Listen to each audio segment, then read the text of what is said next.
Well, let's talk a little bit more about this ark that's near the city of Kherson. The one near the Crimean Peninsula. Okay. So that ark, the big one that you gave me the coordinates to, that's buried under the Olenski Sands National Park, and it's a desert. It's the only natural sand desert in Ukraine, and it's kind of always been a mystery to the scientific community how that area became a desert. And the explanation is that it was overgrazing by sheep, which sounds ridiculous, but nevertheless that's the official explanation. So why would the land directly above this buried space ark be a desert? This particular ship has a protecting mechanism that makes everything that is above it or around it dry. I think it's a type of radiation that it emits, and it's stronger than other ships. It's way stronger. There's an ark in Brazil. I don't know if I gave you a coordinate over there in Cardos Novas. Is by Goiânia.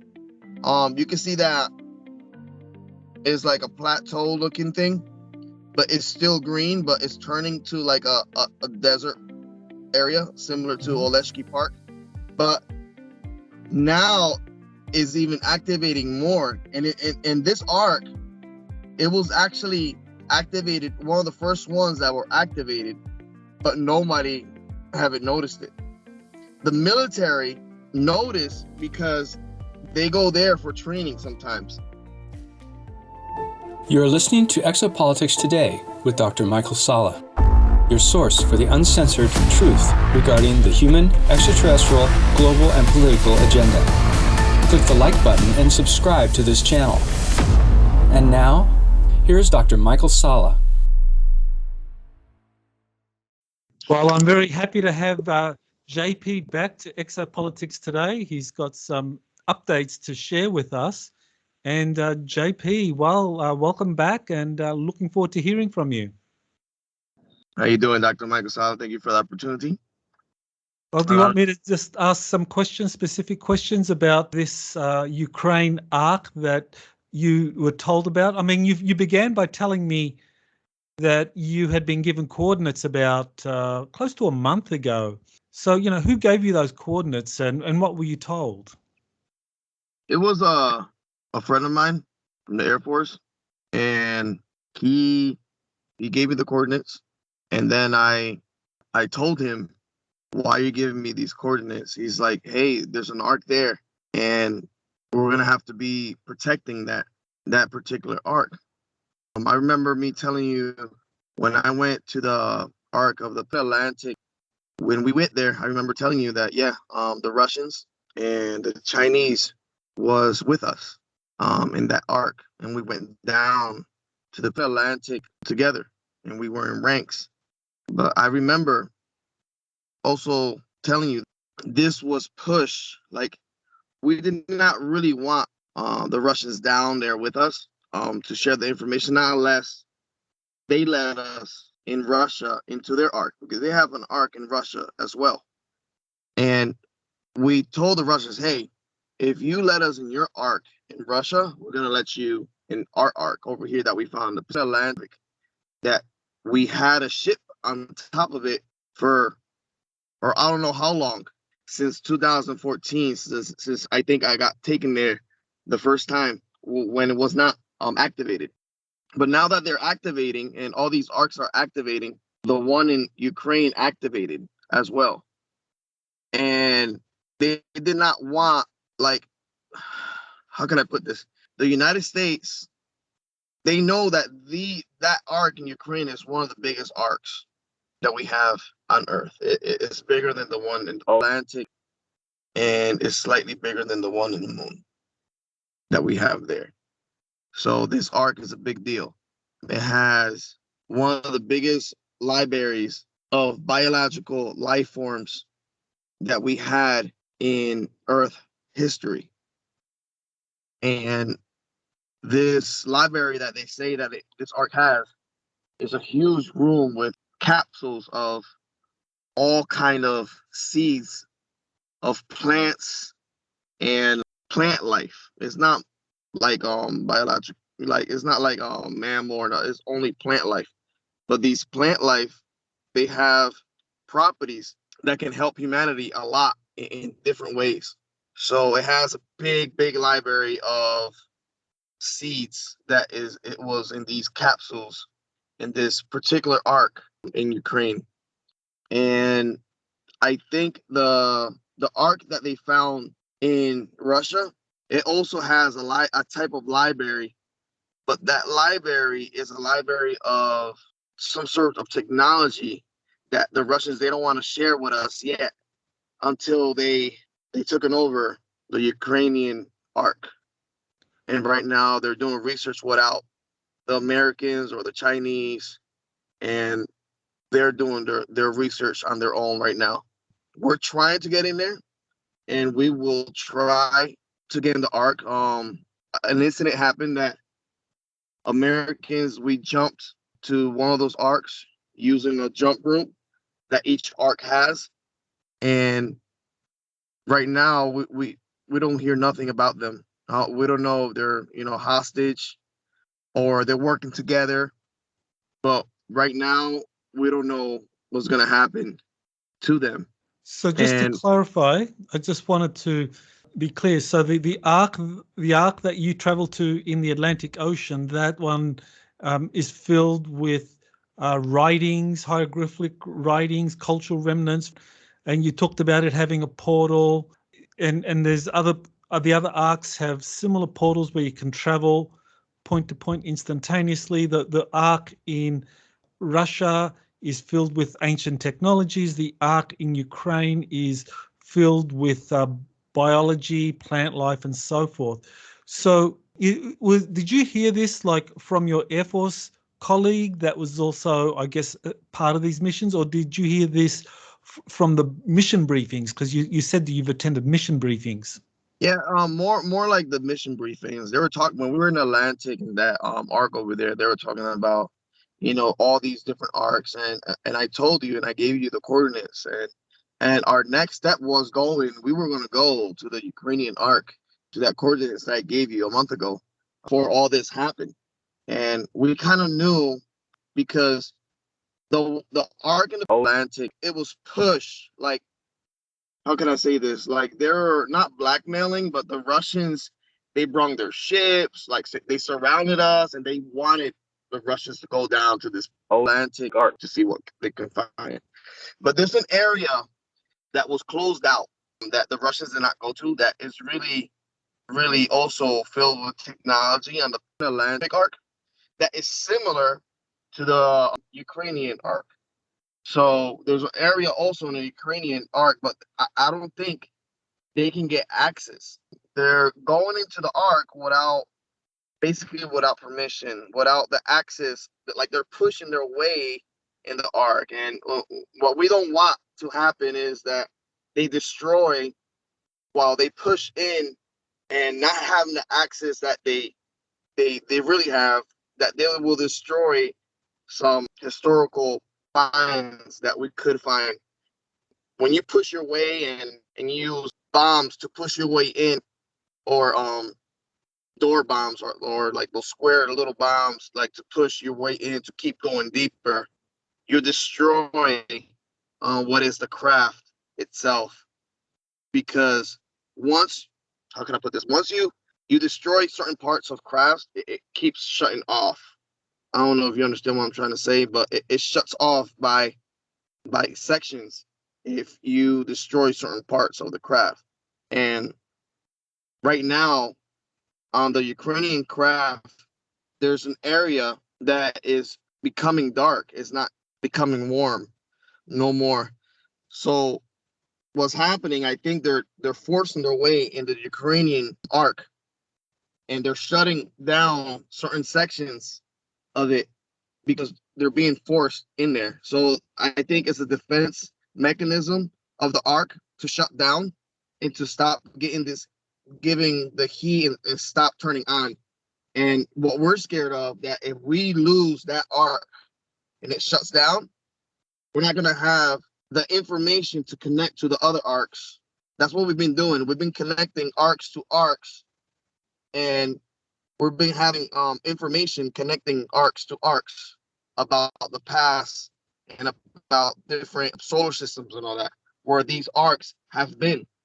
And So if this these, arc, yeah, so I was just going to say, so these arcs are kind of like part of an integrated network sharing information, which would be for the benefit of humanity if we began cooperating. But what you're saying is that the arc in Ukraine, because the Russians have intervened militarily and have taken over the area, and they're using explosives or they're using kind of kinetic means to get access to this arc, that's leading to it shutting down, and of course that impacts the entire network. well, in Ukraine, there's actually two arcs. There's one that I gave the coordinate, but the other one is smaller. Is way smaller from that one. Is like probably a quarter the size of the coordinates I gave you. But this smaller arc is really important also. But I do not know the coordinates of that arc. So maybe in the future when we see where the Russians are going, because you know where they're coming from the south, they're coming from the east, and they're coming from the north. So this smaller one, I don't know if it's by Kiev. What is that city that they're getting close with? Uh, 40-mile long convoy. oh yeah, I always pronounced it Kiev, but now Kiev, the news reports call it Kiev, so I'm not sure what's going on there. Kiev. So I think it's closer to there, the other arc. And I just hope this arc is not under the square of Kiev. And that's what they're trying to protect. And one of the reasons I believe this arc can be under the city of Kiev is because it gives out an energy to learn, to invent, to teach, to fight for. But I don't want to connect that to that, but there's another arc. But my belief is in that area, in that area where that convoy is heading to. Okay, well, let's talk a little bit more about this arc that's near the city of Kherson. The one near the Crimean Peninsula. Okay. So that arc, the big one that you gave me the coordinates to, that's buried under the Olenchky Sands National Park, and it's a desert. It's the only natural sand desert in Ukraine, and it's kind of always been a mystery to the scientific community how that area became a desert. And the explanation is that, well, it was overgrazing by sheep, which sounds ridiculous, but nevertheless, that's the official explanation. So, why would the land directly above this buried space ark be a desert? This particular ship has a protecting mechanism that makes everything that is above it or around it dry. I think it's a type of radiation that it emits. And it's stronger than other ships. It's way stronger. There's an ark in Brazil. I don't know if I gave you a coordinate over there in Cardos Novas. Is by Goiânia. You can see that it's like a plateau looking thing, but it's still green, but it's turning to like a desert area similar to Oleshki Park. But now is even activating more. And in this arc, it was actually activated, one of the first ones that were activated, but nobody haven't noticed it. The military noticed because they go there for training sometimes. And they knew about this arc. Similar to the arc of the Olympic. We knew an arc was there, but we did not know it was activated. So people knew there was an arc there. There was something there.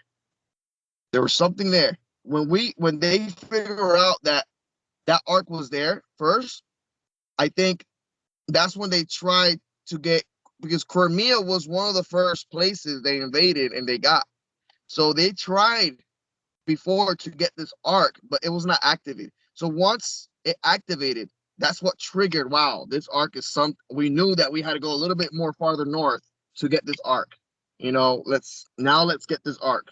So once the Russians brought the information back, I guess, to the Kremlin or somebody over there about what they found in the Atlantic and what they saw about the jump rooms and all that, that's when they decided to push in. And I guess to not make it obvious, they're pushing from the north, they're pushing from the east, and they're pushing from the south to not make it as obvious. But as you know, the most land they got is from the south, going up to Crimea and more of that area where the Black Sea is. But the activation is caused by a type of radiation, and the reason the desert is like that is because of the radiation that it gives out. Yeah, that is very fascinating. People have tried to explain why this is a natural sand desert in Ukraine, but there it is. It's directly over an arc. And looking at the geography of it, when you see it on the Google Maps, it's a circular area. I think it's around 40 kilometers square. So it's only about 7 miles wide or in diameter. So yeah, it looks like there's some kind of circular object, or there could be a circular object buried underneath it. And if it's emitting some kind of energy, then things don't grow. That reminds me of the the crop circles, that when the crop circles are created, they also emitted an energy, and people that go into the area of the crop circles kind of get sick, or they can get sick. So it sounds like this is what's happening there under Oleshki Sands with this arc that's now activating. But there is micro habitats. That's what's interesting. That is really rare. These micro habitats, they're scattered around on these sand dunes, and they live. They exist, and these micro habitats are really rare in that particular area. Like, it's really rare. And they actually build forests. They actually planted forests for it to not keep spreading, because it was even getting bigger. But the Ukrainian government, they started building forests around it, and it stayed like that. It stayed that particular shape. It's kind of interesting. Yeah, well, what really gives credibility to what you're saying is that, the fact now is that Kherson, the city and the administrative area, they call it Oblast, the Kherson Oblast, which includes this Oleshki Sands National Park, that was the first city captured by the Russian army in this incursion. So you have to ask yourself, well, why was that city given priority? Why not another city? Even though they are heading towards Kiev, but this city has been captured, and yeah, the Space Ark under the Oleshki Sands is now under the control of the Russian military. So when you were being given briefings about the different arcs, were you told that the portal that connects the Atlantic Ark with the Moon Ark and the other arcs, were there covert teams that went into this arc under the Ukraine, or under the Oleshki Sands? Yeah. There was a team, American team, that went there, but we don't know what's happening with them right now. They're not communicating back. But now that's one of the reasons I think Elon Musk is trying to help out, to see if we can get this communication back over this Oleshki Park and in the middle of Ukraine, to see if we can get this communication back with these guys that went in there. It was a group. I think I told you that they went to a mission, but I did not go to this mission. And that was the mission, to go into this. They jumped into the Ukrainian Ark. Wow, that's interesting. And the guys that did go on that mission, they're still there, and they presumably are trapped, or could they have been captured? You think they've been captured by the Russians? Really, for me, I think we're still working together on this. But what it looks like is that they're trying to figure it out, the Russians, but they don't want to give information out about what they're finding. They don't want to spread it out until it's concrete. I think the Kremlin wants to give the news that they found these arks, and Vladimir Putin want to give this speech about what they're finding. And I think there's a fight of who tells this information first. It's a historical, print kind of thing, But I still believe they're still alive, not captured, because they're smart people and they have knowledge. Because all these arks, they're kind of built the same way, but this one in Oleshki Sand National Park over there in Ukraine is kind of way bigger than all the other arks. But it's still laid out the same. The dimensions are bigger, but it's still laid out the same, the areas and all that. Mm-hmm. So we're just waiting. If we don't hear from them, these guys that jump to the ark, we're gonna have to go in there. And that's what I'm hoping it will happen. Okay, so you're saying that would actually be grounds for an American incursion into Ukraine? Would the Americans kind of come in through that portal, or are we talking kind of kinetic action to intervene militarily in that area of Kherson? Right now, they're trying to push a no-fly zone. Mm-hmm. If they push a no-fly zone, that's when we can do probably other type of jumps or something like that to go in there and to see what's happening. But right now, they're not giving the green light to go into the ark of Ukraine right now. They have control, and they're not letting the Americans or the Chinese to go into this ark. And we really, really wanted to know the connection of all these other arks and why this big ark is so important. That's fascinating. Now, you say that SpaceX is involved, and that the real reason for SpaceX offering its communication satellites to the Ukraine is maybe not so much to assist with their downed communications, but more to help locate these missing American covert team that's operating under the ground there in Kherson, in the Oleshki Sands Ark. Mm-hmm. So, I mean, that raises the question, well, is there something about the Starlink satellites where it is the communication system it creates enables you to kind of communicate in areas where normally, say, normal EMF wouldn't get through? Yeah, it penetrates deeper into the ground. The technology that it has is different. It is really technology that they also use in GANYMEDE, and in the moon. They also use this type of technology around Jupiter. So I won't be surprised if we're using ones that we use, the type of ones that we use around Jupiter, that they got transferred over here. And after a couple of them got destroyed from when they first started separating. So essentially this Starlink satellite system that Elon Musk has set up, it's using some new technology that's, like you say, is used for these covert missions to the moon, to Ganymede and deep space, where it's able to penetrate deep underground.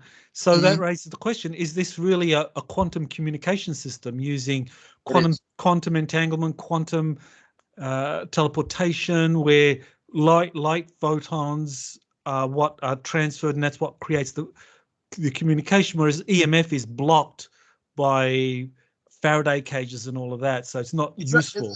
It's a type of quantum communication also that the Chinese have developed, but they never deployed theirs. But Elon Musk deployed it before them. But yeah, it's a kind of quantum entanglement communication type of communication. That's fascinating. So is that why someone tried to take down the Starlink satellites? The 40 were seem to have been shot down or they crashed, do you think it might have been because someone is not happy, the deep state is not happy that this quantum communication system is being created for Starlink? There was decoys that they're made and pushed out just in case something like that happened. So there was decoys, satellites that were not satellites, that also was deployed just in case. So when these satellites move in position, they I guess they moved the decoys before moving the real satellites into position to see what would happen. And they knew that once they moved the decoy closer, they got destroyed. So the original satellites are still there. So it's kind of cool and smart what Elon Musk did by doing these decoys of satellites to see if they would get destroyed or not. So he thought ahead by doing that. Do you have much more time? I mean, how much more can we go for? We can go a couple more minutes. Okay, so I want to finish off then by, well, what do you think your next mission is going to be? Have you been given any heads up as to your next mission to an ark? Right now, I don't know if it's going to be a mission. Right now, we're just concentrating on what's happening over there in Ukraine. So everything is at a pause right now. So I haven't been told nothing. So we just wait what the president of the United States decision, as commander-in-chief, what he does was his decisions. And we just have to follow everything that he says and tells us to do. For now, everything is at a pause because of the situation that's happening now. Do you still think that at some point these space arks are going to start floating into the air and they're going to be seen? And do you think this Ukraine ark is going to be one of those? I think it's going to be a moment in time, yes, that these arks are going to fly up and everybody's going to see them. Yes. And the US military is, and I guess maybe Space Command is ready for this, or they're anticipating this. Mm-hmm. I mean, you've been told this in the briefings that this is likely to happen? It might happen, but before that, the ships that are in the vicinity of Jupiter, they're going to get closer. And those ships are going to get closer before these arks come up. So when you say these ships, you're talking about this fleet that came in that Elena Danan's called them the Intergalactic Confederation, that is being tracked by Space Command, and they're going to start coming towards the Earth soon, and then things are going to start activating, floating, and then, wow, that's going to be an amazing experience for the whole planet. It's going to be like a shocking thing like Independence Day. It's going to be crazy, but nothing is going to come out and try to destroy us. It's going to be the opposite. So they always painted a narrative that aliens are bad and all that, but it's going to be different. And also, the ark on the moon is getting in deeper into the moon. We don't know why, but it is activating, but it's getting pushed in to the moon. So this is something that is not anything to be feared. We can expect as these arks activate and start flying, and as this intergalactic confederation or this fleet of these advanced ETs get here, it's going to be much more of a kind of peaceful, almost like an awakening thing for the entire planet. Yeah, it is. Well, thank you, JP. That's incredible information. Thank you for all your service to the country, and I hope to hear from you in the future. Appreciate it, Dr. Michael E. Sala. Thank you for the opportunity. And for those, like I always say, that have this type of information, please come out and don't be scared. You could be anonymous and just come out and give out the information, because everybody needs to know what's happening. Thank you, JP. To learn more about Ukraine and what's coming in 2022 and beyond, I recommend my February 26 webinar, which is now available on Vimeo. Please remember to like and subscribe to my Exopolitics Today podcast to receive further updates.